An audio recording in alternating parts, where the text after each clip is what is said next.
Hi everyone, it's me Darlene jumping in with hopefully a quick video. I don't think that exists in my world. I'm gonna try. I wanted to do a video yesterday, didn't get around to it, wanted to today, and I said I'm just gonna sit and chat with you guys for a little bit. I think I have 3 crafty things in a row. Yes, I do. The quilt block of the month part 3, and then I had I turned my classic scrap pack into 12 10-inch quilt blocks. That was next. And then the most recent is how to use my 100-piece charm pack. I can't talk tonight. And so, yeah, I did that too. I'm surprised that got not a lot of views, but got more views than the other 2.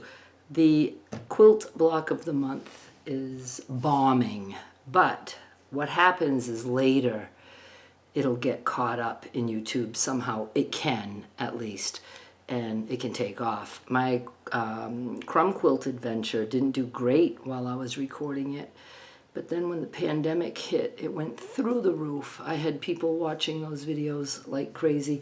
So you never know, but that's called evergreen content. It means that it's something that people can always be searching for, always looking for.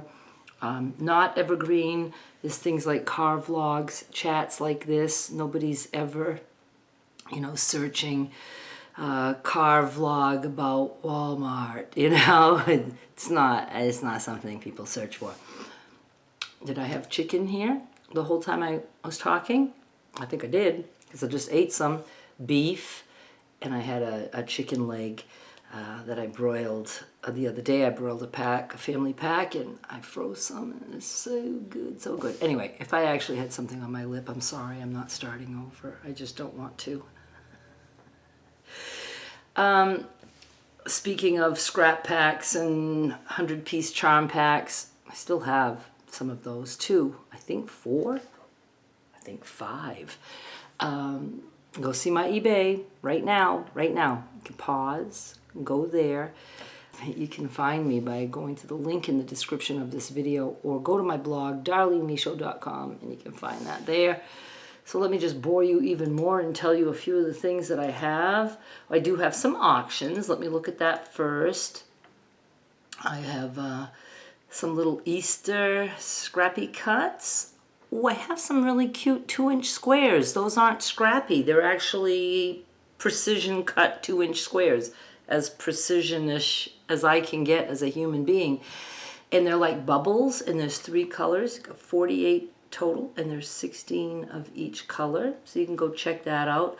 I have a partial Lorelei fabric panel, and I'll put some of these at the end of this video. And I have the quilt blocks that I made, the 12 10-inch quilt blocks at this moment in time is still there. That ends, I don't know, ends someday. Crumbs, different things. Go check that out. And then my buy it now. I have 2 new classic scrap packs. They're different sizes, but they're smaller packs, not smaller pieces, but only 17 pieces in one and 20 in another. I believe those are from layer cakes, and I wanted to just keep the family of pieces together just to try. I won't be doing this again because with the shipping, like here on eBay, they're only $6 and $6.25. They were cheaper for something on my in my exclusive sales, and the shipping is over $4. So, but I don't mind, because my exclusive shoppers pay either $10 or $5 for whatever level they want to be in. They pay that per month. They still get free shipping, and they get low prices. I still, lose out on the shipping, but I don't care. I don't care. I look at the overall picture, and with my exclusive shoppers and eBay, am I making a profit? Yes, and I'm good with that. So one has 17 pieces, one has 20 pieces, and I'll put those in the slideshow too. And I got some 36 5-inch squares, 18 mixed prints. I have 200 2-inch squares right now in 4 little piles, so look for that in the picture at the end in the slideshow. 50 prints, and there's my 105-inch squares. No duplicates in that. You get 100 different prints. Anyway, I could go on and on, but I won't. Is there anything else I want to tell you? This week is going to be busy. Doing another crochet gathering at my friend's house, Donna. Hi, Donna. Thank you, Donna. And with LaShawn. And it happens that on Thursday, Joe is scheduled for, I don't know what it's called. They go through the groin, through the arteries or whatever, to his heart. There's something at the bottom of his heart, and they want to go look at that. And I have to have him at the hospital in Memphis at 5 a.m. You don't know how much that stresses me out. The only thing is that I will be able to go home, and he will be there for a good part of the day.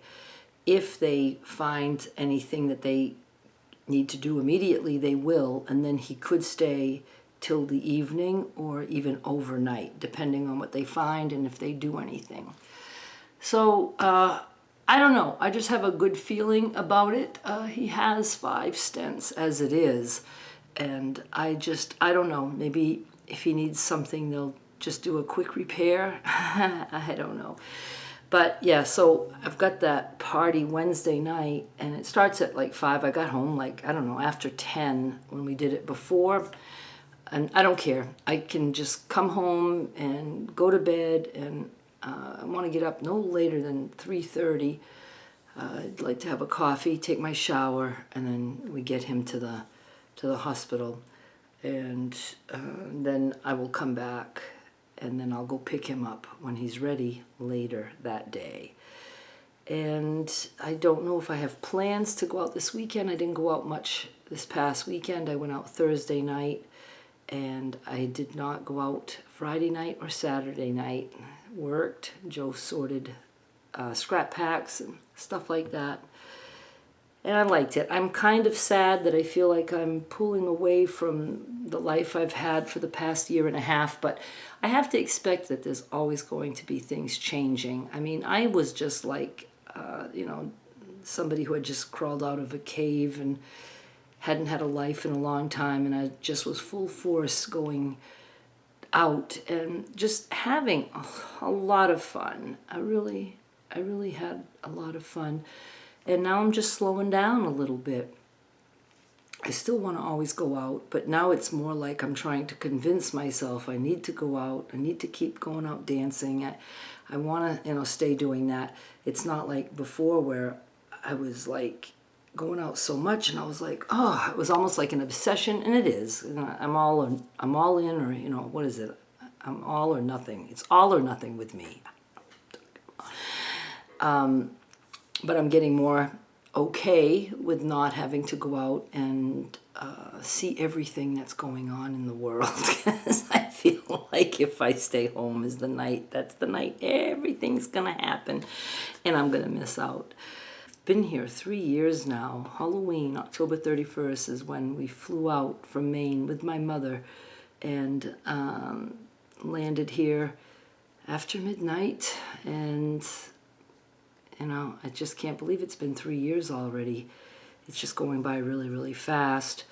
And like I said, I have to expect changes, and I dabble with the idea of buying a house, but you guys know I don't want that responsibility, right? I can't even make a fucking phone call. So if something needs to be repaired, it's never going to happen, because I won't want to make a call and have the wrong person, because I always pick the wrong person, come and fuck things up, and get depressed. But I would definitely save money if I bought a house instead of paying this rent. But I have to remember that, with this rent, things get repaired.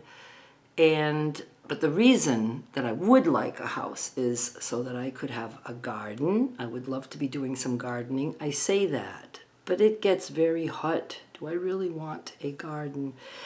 I would love to be able to put stuff out for like yard sales, and I would love to like get certain, like dressers or chairs, and just, make them new again. even if just for garden art. I love seeing broken chairs, and I think of ways that I could paint them or whatever, and you can like cut a hole in the seat and put a pot in there and flowers grow. I don't know, I would like to do those things, but I tell myself all that, and then I talk myself right out of it because it's not a good fit for me. And here I get a pool, you know, I don't have to be out in the heat, but how cool it would be to have my own place. But then I also think I'd be more afraid of like somebody breaking in. I feel very safe here in my apartment complex, and I hear noise, and I like that. I know that I'm not alone in this building. The woman upstairs, she walks all night. I don't know what she does when she sleeps, but I had the noisiest neighbors when I moved in, and I ended up finding out that it was the kid doing not cartwheels, but like flips, what do you call it, gymnastics, and it would make my chandelier in the dining room where I was sleeping all the time, right under that, rattle. But I still prefer that to total silence, and I think I would be afraid in a house, certainly if I was alone. I would not like that. I'd be scared. So no, I have to stay here.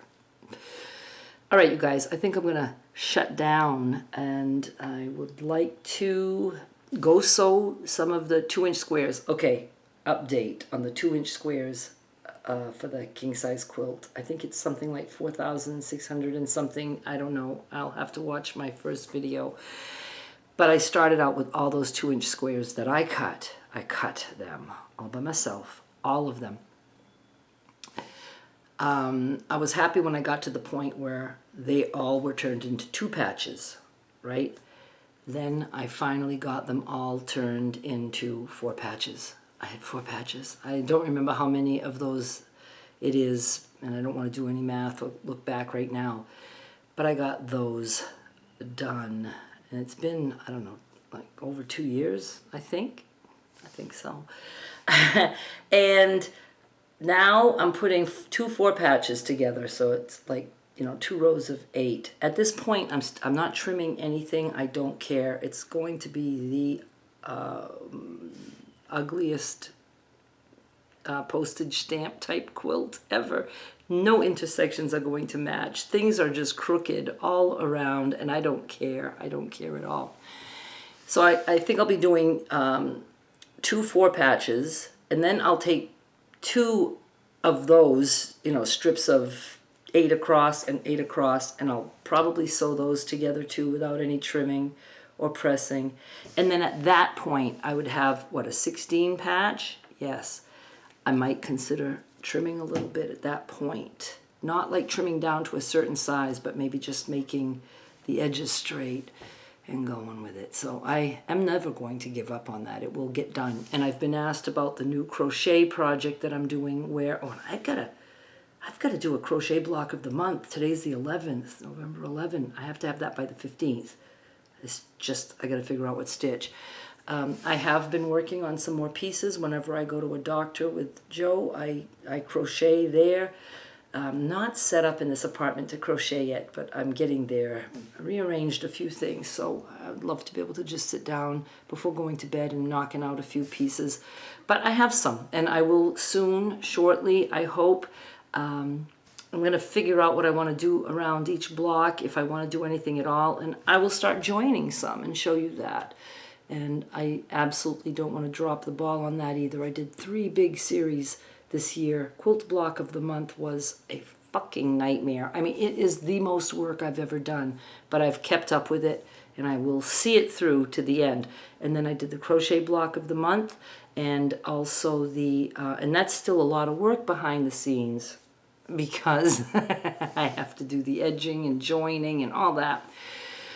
And then what's the other one? Oh, the Christmas block, the 12 blocks of Christmas. I did 2 per month, and I did that for 6 months. That one I enjoyed. It was easy. It was scrappy. I just enjoyed that. So I will be doing some more series, and I just want you to know that. And I will be finishing the things that I started, including the quilt with 750 million 2-inch squares. That's what it felt like. It felt like that. All right, you guys, I'm going to sign off. Thank you so much for watching. I'll be back with more soon. Bye.